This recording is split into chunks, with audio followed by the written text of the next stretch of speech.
What's going on, everybody? Welcome back to the channel. In today's video, we're going to be diving into 5 of the best decks currently in Standard. I know it's quite early. It's definitely one of those things that these decks can change around in what position they currently are as being the best, as well as other decks that aren't currently in this video could, in the next week or two, also make their way to the top of the meta. But I figured I'd give you guys an early look at, what people are playing, what decks are performing fairly well, to maybe give you a little bit of an insight of what to adjusting your deck that you currently are playing, or if you're looking to build a new deck, maybe one of these decks could appeal to you and you can go ahead and, craft them yourself, or maybe you have the cards already and just put it together. With that out of the way, let's just dive into the first deck and let's just start talking about it. So the first deck up is going to be Mono White Aggro. This is definitely a deck that's been around in, a meta ever since really it found prominence back in Call Time. And it's still a deck that has a lot of good pieces, still make it a fairly competitive deck. It is currently sitting at number 5 overall in the overall meta. It has about a 56.7% win rate at about 3,700 matches played since the release of Dominaria United. It is averaging roughly about 5.5 minutes per match. But, this deck is definitely something that, it lost a little bit, but it definitely got some cards that replaces some of those cards that were lost. It's a fairly low curve deck, as you see. The most expensive card in the deck is 4 mana. Everything else is 3 and less. And I do think it definitely got some new tools that still makes it fairly competitive even in today's Standard. It's definitely a deck that is playing the low curve. It's taking advantage of a new card called Sarah Paragon, a 4 mana 3/4. The fact that once during each of our turns we may play a land or cast a permanent card, mana value 3 or less from our graveyard, and then when it dies we gain 2 life, though it does get exiled. It's definitely a deck that to be reckoned with, just in the sense of being able to reoccur things with a creature is definitely good. Though you can only do it once, it's still not a bad effect in general, as like I said, other than Sarah Paragon herself. Everything else in our deck is going to be pretty decent to bring back from the graveyard. You can bring back things like Adeline, Brutal Cathar, Anointed Peacekeeper, Guardian Nubanella, Intrepid Adversary. So I would say this is definitely, an overall pretty good deck, and because it's a low curve, it's trying to be aggressive, it's definitely good against the more mid-rangey to slower decks of the format, as, if our opponent can't really do anything to really disrupt what we established on the ground, this deck can definitely roll over you pretty quickly just by getting a lot of creatures out and overall immune that way. Other than that, it is one of those things that a lot of people are frustrated with, right? Because, you still see mono white, though it doesn't look like the same thing. It's still up there. I do think that's one of those things that some of the decks here on the list are decks that were already established. And that's just, one of those things. We fine-tuned those decks in a way that makes them still very super effective. As, when people are playing new stuff, they haven't really found out, mana bases. They haven't found out, the quantity of what cards they want to add and subtract. So it's definitely one of those things, like in an early meta, to see a deck that was established to kind of still be kind of closer to the top of that meta. So looking at the new cards added to Mono White overall, one of the cards that is notable here is Hotshot Mechanic. It's a 1 mana 2/1. Just, it has a very vanilla ability in the sense that its abilities that we can crew vehicles with it as though it had 2, as the powers 2 or greater. We don't play any vehicles in this deck, but in all reality, this is just kind of like a placeholder, as we did lose Usher here in that 1-drop slot. It's definitely, a card that is missed. We didn't get a really good replacement for it.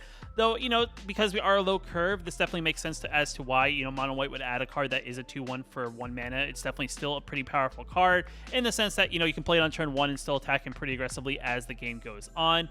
In the 2-drop slot, not really anything super noticeable other than the Guardian Nubanella. It's a 2 mana 2/2 with the enlist ability that you can tap another untapped creature you control that doesn't have summon and sickness and give its power to Guardian Nubanella. And then whenever we do, we get to scry 2. And then on top of that, we can discard a card and give it indestructible to end a turn, though we do have to tap it. So, yet again, another card here. I do think this card's pretty decent. It is kind of one of those things that we are in a standard that there is a lot of things that give -X/-X. So that is the one downside to this. You can't indestructible -X/-X ability, but it's still, an overall pretty good card here, though it is not, no Lumeric Aspirant, as that's key card that this deck is missing overall, as that was a very good, powerful card for only being 2 mana there. In the 3-drop slot, yet again, we're not really replacing too much in the deck overall. The only card we really added in is Anointed Peacekeeper. It's kind of like that one card that replaces Elite Spellbinder. This is like Elite Spellbinder Light, in the sense that it's a 3 mana 3/3 with Vigilance.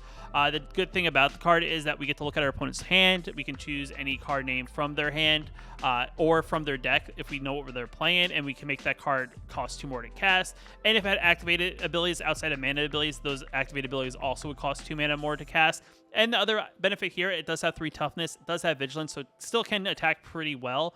But still, nonetheless, it's overall pretty good card, though the downside is if it does leave the battlefield, that card that we did tax the tax goes away, unlike Elite Spellbinder where that tax stayed until they cast that spell. So, you know, it's kind of like good, it's kind of bad. I feel like it's like, you know, it's okay, but it's maybe not as good as Elite Spellbinder. Other than that, like the other main card in the deck that really got, you know, added to is Sarah Paragon. And this is just going to allow us to play the other cards of our deck that when they do die, I go to the graveyard in one way or the other. You know, because us being able to recast cards, you know, this is a key card to maybe play after some sort of board wipe, or if you feel like a board wipe is coming, this is a good card to play, and it kind of allows you to kind of replay some stuff to create that board presence again. I'm a real big fan of this card. It's definitely a good card. It definitely, I understand why the curve of this deck is so low. But, you know, it's definitely one of those things that it will help mono white, and I think this is kind of why mono white is still as good, just because having the ability to replay creatures from the graveyard makes, you know, was kind of the one downside I think to mono white aggro prior, where, you know, if your opponent was able to, you know, establish that board state by, you know, removing the creatures from the board, not having any sort of way to kind of bring back those things, or, you know, you didn't have a good way to get momentum back in your hand because you're probably like low on cards. This is that card that kind of helps you with that. It gives you plays even when you may not have those plays in your hand, you have the plays in the graveyard.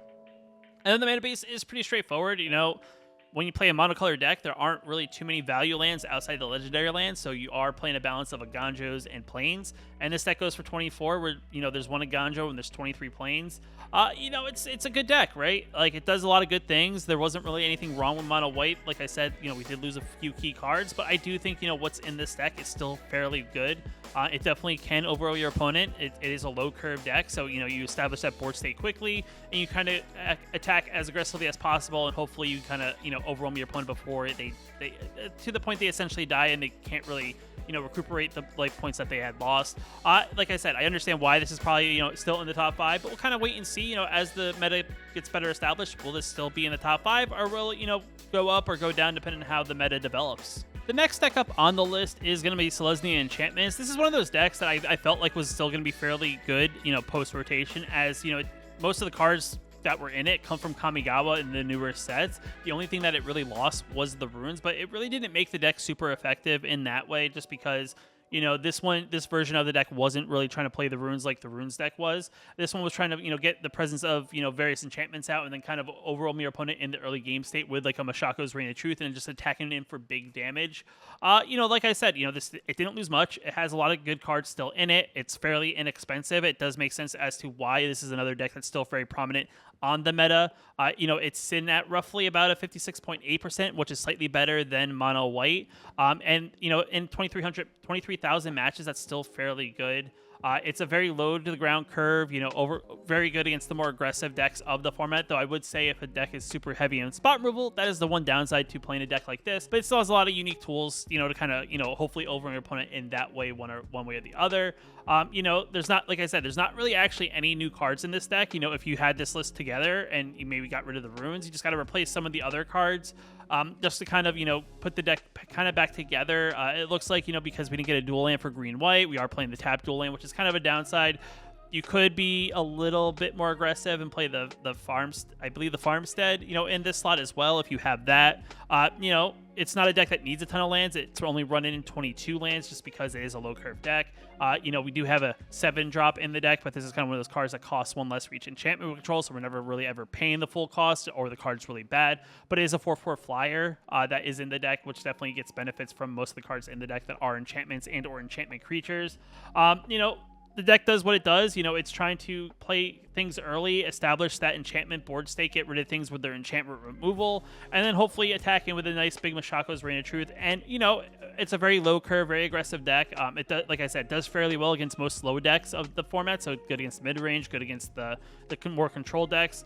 And, you know, the one downside is if you get matched up against a deck that plays a lot of spot removal, that's really the only downside to the deck, right? It's a deck that, you know, hopefully you either overwhelm your opponent and spot removal doesn't matter, or, you know, they have a lot of spot removal and that's kind of where you kind of fall down. But, you know, for being inexpensive, it's definitely another good place to look. You know, overall, pretty solid deck from top to bottom. And it's a lot of cards that you may have already seen, and it's probably a deck that you'll probably get sick of over some time just because it's not a new deck of any sort. It's a pretty much a deck that's been created, you know, over the past, you know, 6 months or so since Kamigawa release. So it's definitely a deck that, you know, didn't get a new fresh paint, didn't get any new tools. So it's definitely a deck that is kind of may get stale after a while. The next deck up is going to be Mono Black Aggro, and it's definitely something that I also dabbled in.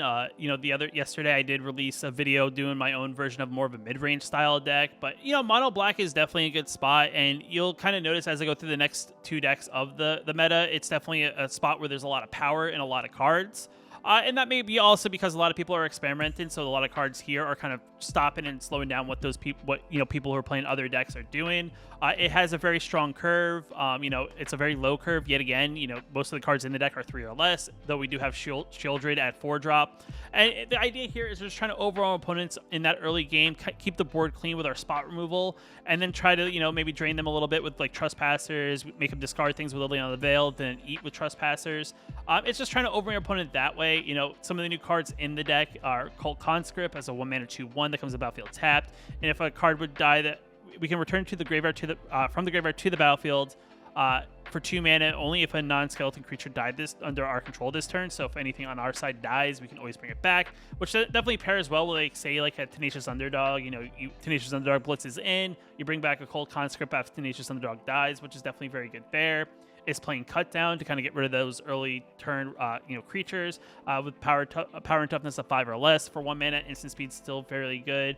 Evolve Sleeper makes the deck, as this is a card that we can sink mana into as the game develops. Starts us up as a 1/1. For 1 mana goes to a 2/2. For 2 mana goes to a 3/3 and gains Death Touch. And then for 3 mana it gets a +1/+1 counter, and then we get to draw a card and lose a life. So it definitely has some ways to sink mana into in case we have mana open to do certain things. And we can do it at any time, so we can do it at the end of our opponent's turn. We can do it in response to something. We can do it when we attack and maybe they don't block. So definitely a good card there. It is playing Blade of the Oni as a 2-mana 3/1. Definitely good, pretty solid, aggressive, 2-drop. Has Menace, which is definitely good. And if we do pay the reconfigure cost, we can give target creature power and toughness of base 5/5 and also Menace. And I guess it's also a demon in addition to its other types, so it's definitely another good card there. Infernal Grasp makes the cut as we're just trying to keep that board state clean so we can get in for those points of damage. We got Tainted Adversary at 2 copies, as in the early turns it's definitely a good blocker because it's a 2/3 Death Toucher, and then in the late turns we can pay the additional 3 mana as many times as we can pay it. Give it that many +1/+1 counters based on how many times we play it, and then we get twice that many 2/2 zombie creature tokens with Decay to allow us to put pressure on our opponent and get it very wide very quickly.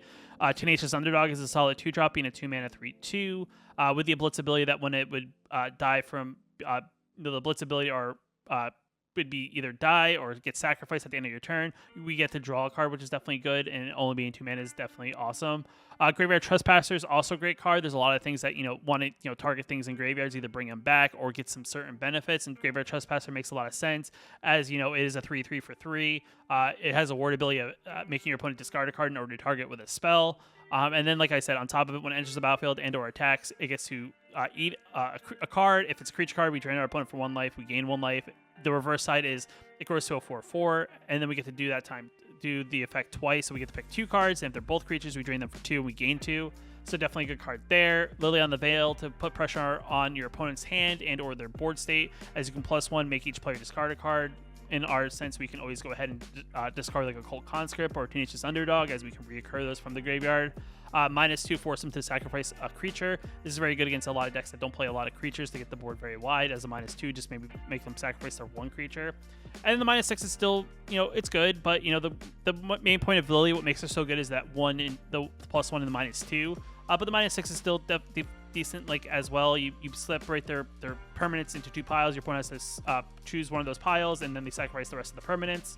And then the other card up is Shieldred. It's another card in the deck that is still fairly good. It's 4-drop for 4/5 with Death Touch. Whenever we draw a card, we gain 2 life. Whenever opponent draws a card, they lose 4 life. So the idea here is that we're really just trying to put pressure on our opponent's life total early and then get a Shieldred out where every time they have to draw maybe to find an answer, it's going to hurt them. And it gets to the point that, you get this out and your opponent's at like 8. They have to remove this pretty quickly, and they really can't, draw cards to really find the answer for it. So it is kind of one of those cards that once it kind of sticks and your opponent is low on life, it definitely sticks, and it makes it hard for your opponent to really be able to do anything about it. And the mana base is pretty, just like all the other decks, it's 24 lands, 23 swamps, 1 Takenuma. Just a decent way to mill yourself a little bit, get back a creature or planeswalker card depending on what is going on. Either we get back like a Lily or a Trespasser, depending on what happens, throughout the game. But, for being such a low curve deck, it's still fairly good. This one, like I said, compared to the one I did, is more of an aggro deck. It's a much lower curve. The one I did was more mid-rangey, as it's kind of like a mix between like the control version and like an aggro version. So It's still nonetheless a good deck. It makes sense to why this one's at the top. You know, it's roughly around 58.3% win rate in 15,000 matches.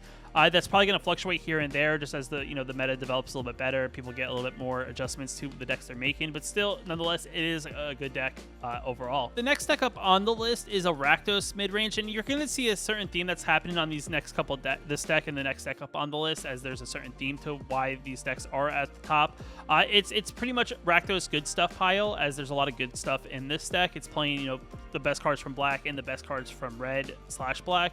In the 1-drop slot, we have Cut Down for that early game removal spell. We have Voltage Surge as well. We also have Infernal Grasp, so we have a lot of removal to kind of really, keep that board pretty clean early. We have our own Tenacious Underdog to get in for aggressive damage and or blitz it in the later game. We have Blood Tithe Harvester, same thing. We get out early. We get those blood tokens that we can either blood token ourselves to draw a card, discard a card, or we can use it to, sacrifice Blood Tithe Harvester, give a target creature -X/-X, where X is twice the number of blood tokens. Meathook Massacres in the deck as a good way to kind of wipe the board, depending on what the board state is. If your opponent has a lot of small creatures, there's a lot of creatures in general, just giving the board -X/-X, and then whenever a creature we control would die, we get to drain our opponent for 1 point of damage. Whenever a creature they control dies, we gain a life, so definitely good there. Trespasser to eat things in the graveyard, just to continue its drain on their life points. Lily on the Veil, same thing. Make your opponent discard cards. Maybe they don't have a lot of cards in their hand. Make them discard those key cards they're still holding on to. -2 and making them sacrifice a creature if they don't play a lot of creatures. So definitely a good card there. Soul Transfer, just as a one-off in the deck. We play a mixture of enchantments and artifacts. So if we have a Blood Token out and a Fable of the Mirror Breaker, we can choose both. Worst case scenario, we get to choose only one, and we can either exile target creature or planeswalker, or we get to return target creature or planeswalker from our graveyard to our hand. So yet again, still a good card. Fable the Mirror Breaker, can't talk about this card more than enough. It's a card that has been it's a very good card, has a lot of value. Being a 3 mana, get a goblin creature token that whenever the creature attacks, we get a treasure token. Chapter 2 is we can discard 2 cards, look for maybe cards that we really need. We get rid of like useless lands or cards that really aren't good against in that particular matchup and kind of redraw. And then -3 we get the Reflection, which allows us, once it doesn't have Summon Sickness, to tap 1 and tap it. And then we get to target another non-legendary creature we control, except it has haste, and have to sacrifice it being the next end step. And like some of the key things that people do with it was they'll typically Reflection, like a Blood Tithe Harvester, allowing us to essentially get a second copy of this that we can either immediately attack in with and get a blood token out of, or we can immediately sacrifice it and then give a target creature like -4/-4 or something like that, depending on how many blood tokens we have out. So, it's a very, very strong card there. We have Obnixilus in the deck. Yet again, if we get like a Blood Tithe Harvester out that has like the ability or something, we can always sacrifice it to the Ob, bring Ob out with a second copy of it, where we can -1 or -2 to get a Devil, +1 to then make our opponent discard a card, gain 2 life in the process. Ob is definitely a good card. It's definitely interesting to see that he found a place in this deck. It's a deck that looks like it's only a one-off, but there's a lot of other good stuff in the deck, so it makes sense as to why our opponent only we only would be playing one of him in the deck. Shieldred is also in this deck as another good way, because if we're kind of taxing what our opponent's doing, they're going to want to draw for answers, and we have a card that taxes them whenever they draw a card, so definitely a good card there. We have Sorin in the deck as well, as a 4-mana 4/4 that we can +1 look at the top part of our library, pay life equal to that card's converted mana cost, add it to our hand, -2 get a 2/3 vampire, and if we do get to the 7 or more, we can -7 him and give deal 13 damage to any target and gain 13 life.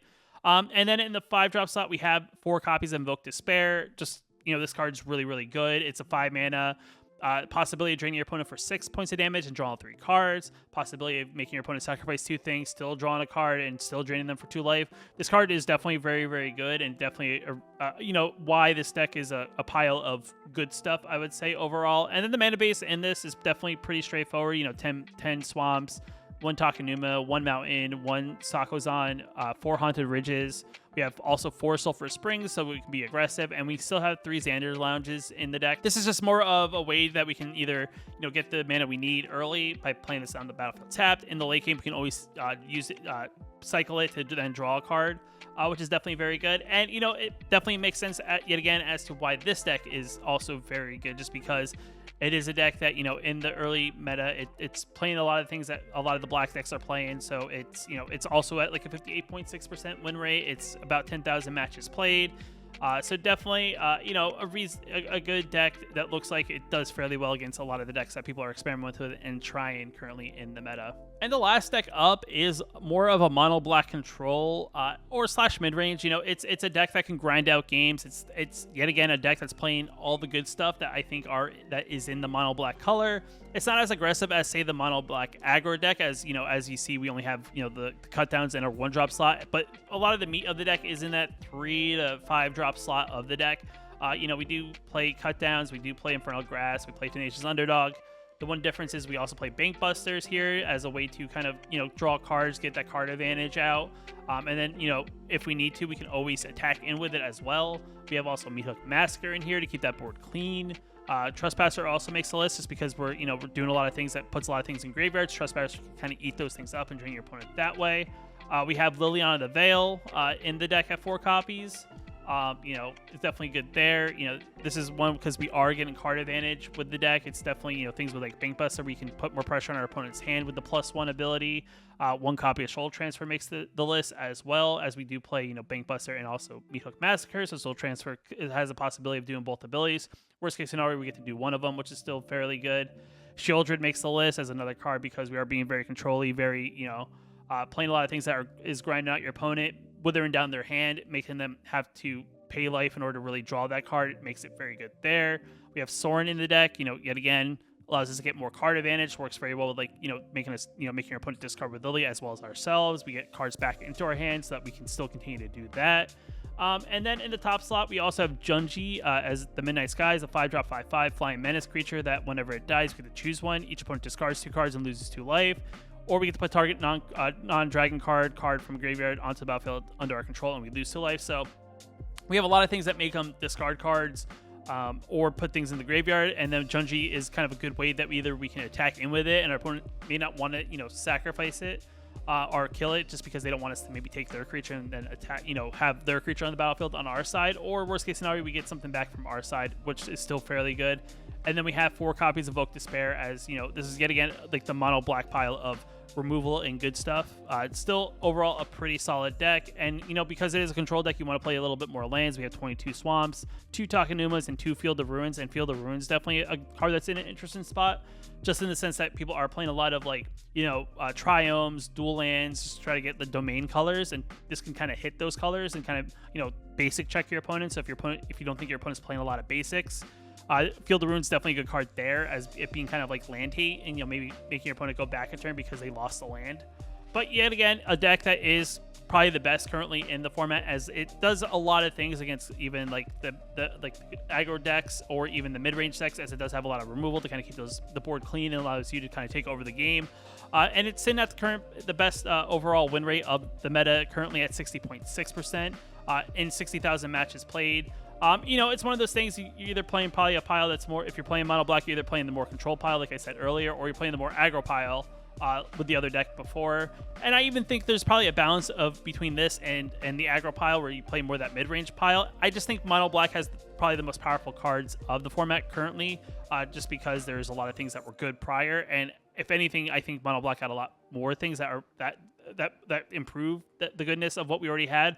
And it's definitely kind of interesting, right? It's going to be one of those things. Are these decks going to be here next week? Are these decks going to kind of shift around in the meta as the meta develops further? You know, with it only being a few days into rotation and standard and everything, it's at a kind of an exciting time, because I feel like we're kind of all throwing spaghetti at the wall and seeing what kind of sticks to it. So it's a fun time in MTG.